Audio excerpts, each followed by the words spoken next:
There are many ways of attempting to analyze the Book of Jonah and to categorize it.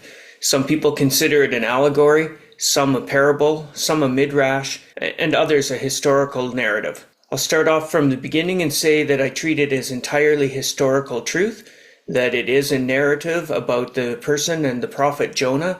Jesus and the writers of the New Testament certainly take Jonah to be a historical person when he mentions his 3 days and 3 nights in the belly of the fish and talks about the prophecies that he made and how he was believed and people were converted. But I want to also look at the fact that for me, the book of Jonah is a book of prophecy. All the other prophets are giving their indictments on Israel or her surrounding neighbors. In the book of Jonah, we have a narrative where the only prophecy is the one to Nineveh, where he says in the narrative that they are to repent for God is going to destroy them. Rather, what I'd like to see is that this entire book is an enacted prophecy. Tim Keller, in his book, The Prodigal Prophet, asks at the end, who wrote the book of Jonah? I say Jesus did. The connections to the rest of the Old Testament and even the New are way too numerous for this to have been the work of a mere human author. And it looks to me like the book is a book of prophecy, describing the history and the fate of Israel to come. Again, I want to reiterate that I consider it completely historical too. I believe that Jonah looked back and wrote this literary masterpiece about his own adventure and his own call by God, and that this is a life he actually lived, but that God gave him this life as a lived-out prophecy. In the same way, Ezekiel went through many prophecies and acted them out in the book of Ezekiel, including lying on his side for 390 days for Israel and 40 days for Judah, and not mourning the death of his wife.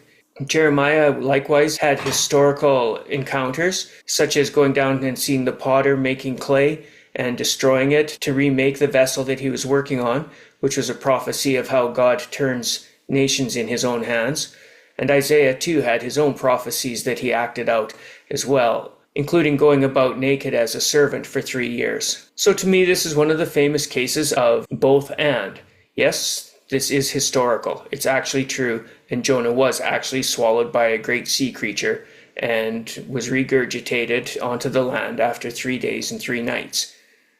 On the other hand, the life that he lived was a prophecy, and this book is a book of prophecy. Not just the one prophecy that he delivers to Nineveh, but the entire book is a prophecy to and against Israel. Obviously, even with my small description here, we see that it's going to be an enigmatic book and that there are lots of controversies in interpreting it.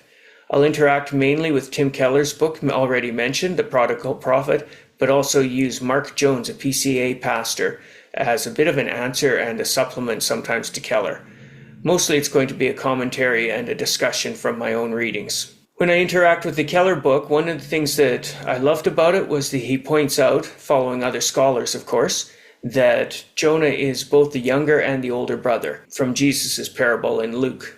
This is going to play out in my own discussion later on, but one of the things I like to see in this is that the younger and older brother can also be represented by the servant Israel, who is both a failed servant, and the true Israel, the true servant, represented by Jesus Christ. In a sense, there are times where Jonah takes the part of either of these. The one issue I take with Keller's book is that he tries to view Jonah as a nationalistic and a racist character. When interviewed and asked about this, he actually denied it. He said, well, we can't anachronistically look at Jonah as though he's a racist in the mold that we would think of today. But then he goes on throughout his teachings to do just that. He thinks that Jonah has nationalistic pride over and above the Assyrians, and that it's because he's a Hebrew and a different race that he looks down on them. Of course, what he's ignoring is over a century of oppression by God's enemies here, who have trod on Israel, extracted wealth from them, and who Jonah knows is going to destroy them, according to prophecy. Contrary to some of Keller's presentation, what I'm going to be doing is viewing the entire book as a delivered prophecy, the one with symbols written directly into the historical circumstances, not by a human author, but by the author of all creation. Accordingly, the book of Jonah will be read through the lens of prophetic literature and examined as conforming to the patterns of other prophetic oracles.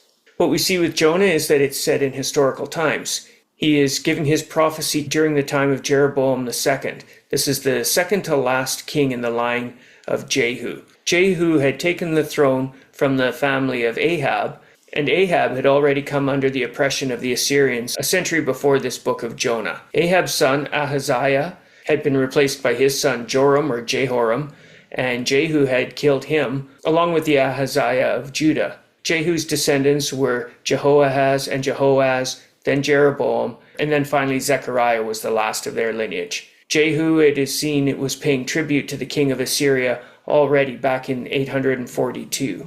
Jonah is also seen in 2 Kings 14:23 in the story of Jeroboam II. Jeroboam was yet another of the bad kings of Israel, but was a military leader with great power. Jeroboam in Israel and Uzziah, the king of Judah, are long-lived and successful kings. Jeroboam extended the borders of Israel again to the borders that Solomon had held. This is because Aram Damascus had been weakened by Assyria. Assyria is on the ascendancy, and it's already seized territory from Aram. Those are the Syrians of Damascus. This weakening and distraction of Damascus weakens their grip on Israel. Jeroboam and Uzziah both are cooperating against the foreign powers at this time as well. But within 50 years, Israel will be under Assyrian rule and will join Syria in rebelling against Assyria. Jonah was also a contemporary of a couple of other prophets that we know well, Hosea and Amos specifically. And although we see that Israel is doing well, when we look at Hosea's very similar prophecies to Jonah's, we see that God is getting ready to divorce Israel. He's sending away the adulterous wife. He will take her back, he'll bring her back from exile, but he is going to punish her and send her into exile in Assyria. Of course, Jonah knows this when he is sent to Assyria to prophesy. So it's no wonder that he's against them. He knows the evil they're going to inflict on Israel, and this has nothing to do with racism or even nationalism. Those 2 prophets mentioned above had long prophesied that Assyria was going to devastate Israel and take God's rebellious people into captivity in their own land. They were a powerful, insatiably cruel, and expansionist enemy of Israel's at the time. Assyria presented a very real existential threat to Israel, as well as extorting tribute from them, as noted throughout the writings of the minor prophets of Jonah's time. It's against this background and impending invasion that Jonah receives word from God that he is to go and prophesy destruction against Assyria, giving them a warning to repent. They were actually particularly cruel and bloodthirsty in victory. Shalmaneser III has reliefs that mention his victories and the evil he would inflict on his enemies. They had been exacting heavy tribute from King Jehu from 842 to 815 BC. And then, of course, we know in 722, Samaria, the capital of Israel, actually fell to Assyria. So that sets the stage for the book, and hopefully gives you an idea of the situation and the oppression that Israel was suffering under Assyria, as well as other neighbors at the time. These are godless, cruel, bloodthirsty people who are actually enemies of the God of Israel. So it's no wonder that Jonah doesn't want them to repent and be saved. This doesn't have to have anything to do with our ideas of nationalism or even pride of race. It has to do with defending God's honor in his own eyes, or defending his own nation against what's coming.